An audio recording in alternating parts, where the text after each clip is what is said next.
Christy. Today I'm going to show you how to make these mini blossoms. This is a set of dies and they have different shapes.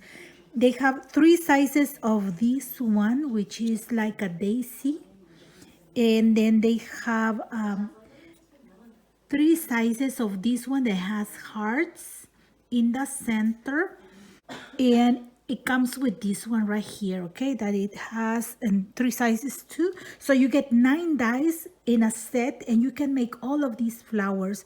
These flowers are very, very small, and I'm going to show you how they look. For example, you can make something like this, see, or a daisy like this, or this one with the hearts. There is one more that is the mini rose that I made using one of the dies. So you can make these 4 different flowers using these dies.